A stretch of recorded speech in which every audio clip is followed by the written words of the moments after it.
8 महामानवों को पृथ्वी पर चिरंजीवी माना जाता है।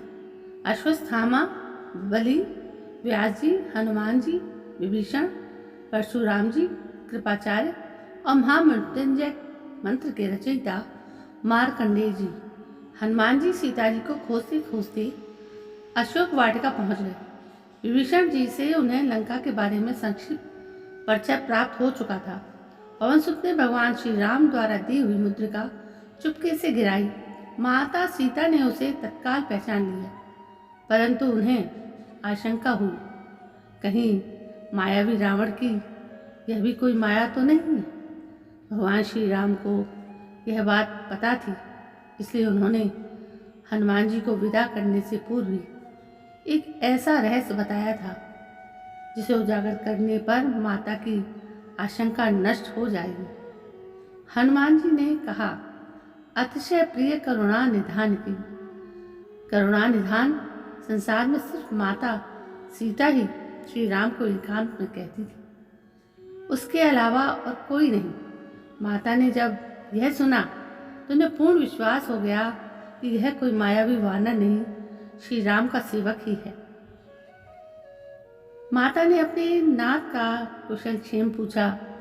हनुमान जी ने उनकी विरह वेदना बताई कि हे माता, आपके विरह में प्रभु इतने दुर्बल हो गए हैं कि जो मुद्रिका मैं लेकर आया हूँ वो अब उनकी उंगलियों में नहीं आती, बल्कि कंकण यानी कंगन की तरह पहनने योग्य हो गई है।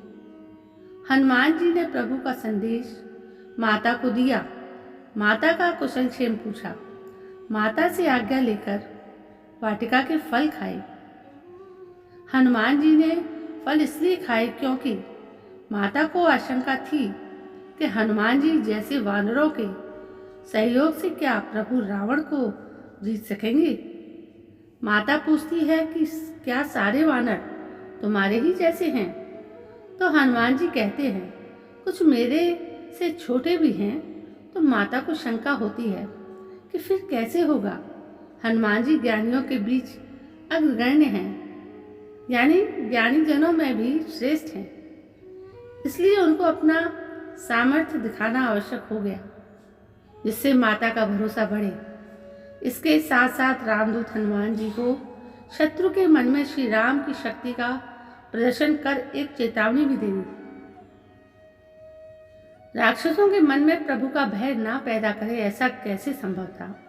हनुमान जी ने फल खाने के बहाने वाटिका में इतना उत्पात मचाया कि रावण ने अपने परमवीर पुत्र अक्षय कुमार को हनुमान जी को पकड़ने भेजा। अक्षय कुमार बजरंग बली के हाथों मारे गए।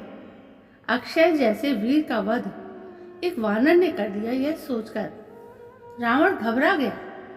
उसने इंद्रजीत को हनुमान को पकड़ने भेजा। इंद्रजीत को भी हनुमान जी ने नाको चने चबवा दिए। हार कर उसने पवनसुत पर ब्रह्मास्त्र चलाया। तब ब्रह्मास्त्र का मान रखने को हनुमान जी अल्प मूर्छा में आए तो नागपाश में इंद्रजीत ने उन्हें बांध लिया। हनुमान जी को रावण के दरबार में लाया गया। एक झटके में ही उन्होंने खुद को ब्रह्मास्त्र से मुक्त कर दिया। रावण ने इंद्रजीत को हनुमान जी का वध करने को कहा, लेकिन विभीषण ने समझाया कि दूत का वध करना पाप है। बौखलाए रावण ने अंग भंग की सजा सुनाई। हनुमान जी की पूंछ में आग लगाने की सजा मिली। राक्षसों ने बजरंग बली की पूंछ में कपड़ा और तेल लपेटकर पूरी लंका में घुमाया। इस प्रकार हनुमान जी ने पूरी लंका देख ली। सीता जी को भी सूचना मिली कि रावण हनुमान जी की पूंछ में आग लगाने वाला है। इससे वो बहुत व्यथित हुई। माता ने अग्निदेव की प्रार्थना की। अग्निदेव प्रकट हुए तो माता ने कहा, अग्निदेव, यदि मैं सच्ची पतिव्रता हूं तो आप मेरे पुत्र हनुमान को अपने तेज से पीड़ित मत कीजिएगा। अग्निदेव ने कहा, ऐसा ही होगा माता, आप चिंता ना करें। आपने जिसे पुत्र माना है वो श्री राम का कार्य करने आए हैं। उनके कार्य में बाधा हो ही नहीं सकती। हनुमान जी ने पूरी लंका का निरीक्षण कर लिया। उसके बाद घूम घूम कर पूरी लंका जला डाली। माता की कृपा से पूंछ में आग लगने के बावजूद हनुमान जी की पूंछ नहीं जली। हनुमान जी ने लंका में 2 घर छोड़ दिए। एक घर विभीषण का, क्योंकि वो राम भक्त थे, और दूसरा घर था कुंभकर्ण का। जब वो कुंभकर्ण के महल पहुंचे तो कुंभकर्ण गहरी नींद में सो रहे थे। उनकी पत्नी ने हनुमान जी से विनती की कि उसके पति गहरी नींद में सो रहे हैं, वो इस अपराध में सम्मिलित ही नहीं है। श्री राम तो न्यायप्रिय हैं, किसी को अकारण दंड नहीं देते हैं।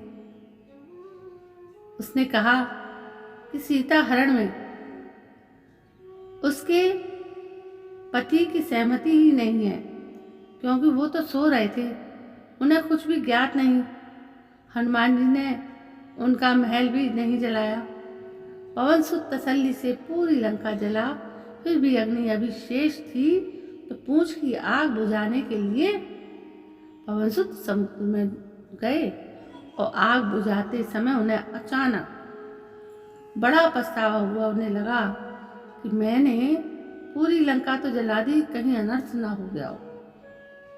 तो उन्हें आशंका हुई कि सारी लंका तो जला डाली, कहीं ऐसा तो नहीं कि उनसे उस आग में वन में चली गई हो और माता सीता भी कहीं जल गई हो। बजरंगबली के मन में भय हुआ कि जिसकी सूचना लेने आए थे कहीं उसका निश्चय तो नहीं कर बैठे। इस बात का ध्यान ही नहीं रहा कि जिसकी आज्ञा से अग्नि ने उनकी पूंछ नहीं जलाई, वो भला स्वयं सीता जी को क्या जलाएगी। भोले भाले मन वाले बजरंगबली फिर तुरंत भागे लंका माता की सुध लेने। हालांकि उनके मन में यह ख्याल यह भी आ रहा था कि सीता जी पर अग्नि का भला क्या प्रभाव होगा, परंतु माता ने उन्हें पुत्र कहकर संबोधित किया था, इसलिए उस समय उनके मन में पुत्र रूप वाला भाव आ गया था। संकट काल में मन के कोमल भाव सबसे ज्यादा पुष्ट हो जाते हैं। परिजनों के लिए पीड़ा उभरती है। इससे हनुमान जी भी मोहित हो गए। बजरंगबली धर्म संकट में है कि माता के सम्मुख जाएं भी तो जाएं कैसे, आखिर क्या बहाना बनाया जाए। वो ये कैसे कहेंगे कि मैं यह देखने आया हूं कि आप तो लंका की आग में भस्म तो नहीं हो गई। अग्नि श्री राम से बैर मोल लेने की हिम्मत कर नहीं सकती। इस धुन में खोए पवन सुत फिर से अशोक वाटिका पहुंचे और कहा कि आपसे आज्ञा लेने आया हूं माता।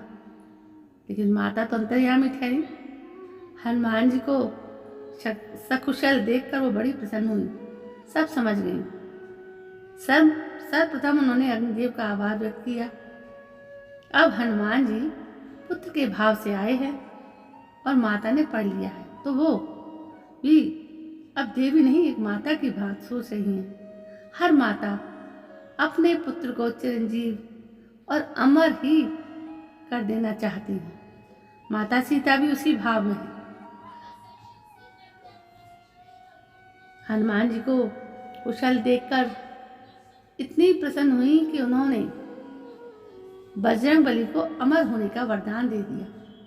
माता के इसी वरदान से हनुमान जी अमर हो गए थे। इंद्र ने पहले ही उन्हें बाल्यकाल में इच्छा अनुसार जीवन त्याग का वरदान दिया ही था, परंतु माता ने तो अशोक वाटिका में अमर ही कर दिया। हनुमान जी वापस क्यों आए माता ये भी जान गई थी, पर रामदूत उनके सहारे बने थे, इसलिए पुत्र को झेप हो यह भी उचित नहीं, इसलिए माता ने कहा, पुत्र हनुमान, तुमने मेरे मन की बात समझ ली। मेरी इच्छा थी कि लंका से विदा होने से पहले तुम मेरे पास एक बार और आकर मिलो। हनुमान जी गदगद हो गए। उन्होंने कहा, आपसे मुझे मेरी अपनी जननी माता अंजना जैसा प्रेम मिला है। माता पुत्र होने के नाते तो मेरा कर्तव्य है कि माता के संकट को तत्काल दूर करूं। मैं तो आपको अभी अपने साथ लेकर जा सकता हूं, लेकिन जिसने मेरे प्रभु को पीड़ा दी है उसे दंड भी प्रभु ही देंगे। इसलिए मैं प्रभु श्री राम के साथ आऊँगा और अत्याचारी का अंत कर आपको कौशलपुरी लेकर जाऊँगा।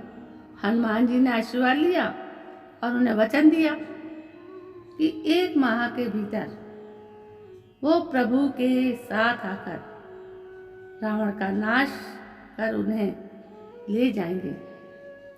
इस प्रकार इस कहानी के आधार पर हम कह सकते हैं कि माता सीता के आशीर्वाद से ही हनुमान जी को अमर रहने का वरदान मिला।